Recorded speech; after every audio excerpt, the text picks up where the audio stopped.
महिला ने लगाए अपने पति के ऊपर गंभीर आरोप। छतरपुर महिला सुमन देवी राठौर ने बताया कि मेरा पति मुझे छोड़कर अपनी सगी भांजी के साथ फरार हो गया। हम आपको बता दें कि सुमन देवी राठौर की शादी छतरपुर से ग्राम टटम में हुई थी। महिला ने बताया, जब मैं अपनी ससुराल पहुंची तो मुझे कुछ दिन रहने के बाद अपने पति पर शक हुई, क्योंकि वो अपनी भांजी के साथ ही ज्यादातर समय बिताते थे। मैंने अपने पति से कहा तो उन्होंने मुझे जान से मारने की कोशिश की, मेरे ऊपर तेल डालकर आग लगा दी। इसके बाद मुकदमा कायम हो गया और मैं अपने मायके में रहने लगी। कुछ दिन बाद मेरा पति छतरपुर आया और मुझको बहला फुसला कर ले गए और मुझसे जबरन राजीनामा करवा लिया। जैसे ही मैंने राजीनामा दे दिया तो मुझे छोड़कर अपनी भांजी को लेकर भाग गया।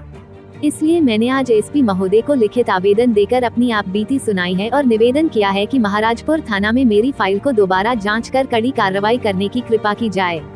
भारत समाचार 24/7 से गजेंद्र सिंह राठौर की रिपोर्ट। सुमन राठौर। क्या हुआ था आपके साथ? हमारे साथ मतलब शादी हुई थी, तो हम लोगों का मतलब पति का सगी भांजी से अफेयर चल रहा था। तो उनका पहले से अफेयर था शुरू से 10 साल से। तो उनने हमारे साथ शादी करके फिर उसके बाद केस वर्स हुआ था, मारपीट करते थे।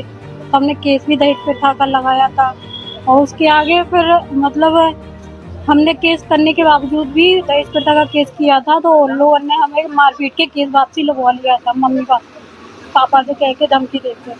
और फिर उसके बाद केस लेके वापसी हो गए। फिर उसके बाद मतलब केस वापसी करके फिर उसने मुझे जला दिया 1-2 महीने बाद। 1-2 महीने जलाने के बाद और फिर उसने वो मुझे छोड़ के ही भाग गया। तो छोड़ के भाग गया, फिर अकेले गया था पहले। फिर उसके बाद फिर हमें अकेले से यहाँ से छोड़ के फिर लौट के आया था 1 महीने बाद। किसके साथ भागा है? भांजी के साथ, सगी भांजी के साथ गया था। अभी भी भांजी उसी के साथ? अभी भी भांजी उसी के साथ है। और ये तस्वीर है, मामा भांजी है ये।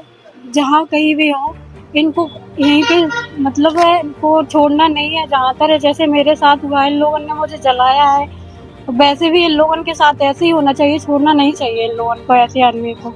आज कहाँ जी? आज मैं एसपी साहब लोग आए थे मदद मांगने के लिए कि मेरा दहेज प्रथा का केस फिर से चालू किया जाए। क्या बोला था? बोला था कि हम इस फाइल को